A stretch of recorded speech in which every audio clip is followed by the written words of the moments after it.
I'm talking about people who worked for Donald Trump in his first administration. That's what I'm talking about.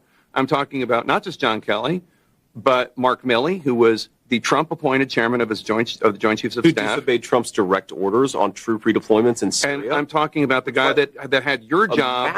A massive violation of his constitutional oath, by the way. I'm talking about the guy that had your job before Donald Trump's supportive crowd wanted to hang him, Vice President Mike Pence, who said, as you know, that Trump put himself before the Constitution.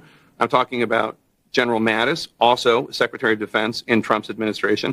I'm talking about Mark Esper, the Secretary of Defense, who told me that Trump does have fascistic tendencies. John Bolton, H.R. McMaster, Alyssa Farragut. Okay, Jake, are you going to listen to every Trump administration official? You know, one reason why Kamala Harris doesn't have as many people criticizing her is because she doesn't fire people who fail. That's why we haven't had a real audit of the disastrous Afghanistan withdrawal, is because Kamala Harris protects failures in government. Donald Trump fires them. And I'd much rather have the president who fires people who screw up. Now, Jake, no, this is an important point. Kamala Harris. He did not fire Mike Pence. Kamala Harris. He did not fire Mark Milley. Kamala Harris. He did not fire John. He fired a lot of those people, Jake, and he did because they weren't doing their job. But this is the thing, Jake. We've now spent 5 minutes talking about people in Donald Trump's staff who think he's not fit for office. He fired. Who think he's not fit for office. Oh, they didn't think he was unfit for office until they had a falling out with him because he fired them.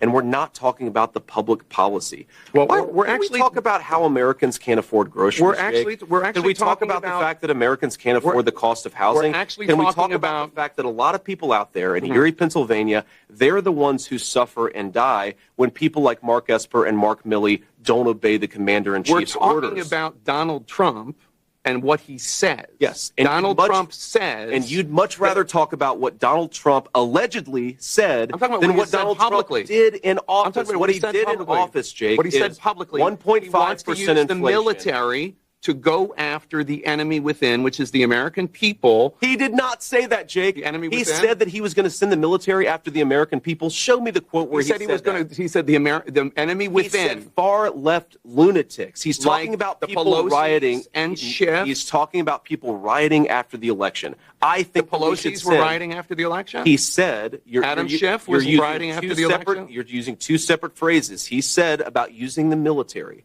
that far-left lunatics, people who riot in the wake of an election, people who burn down American cities in the summer of 2020, yes, we should have a federal law.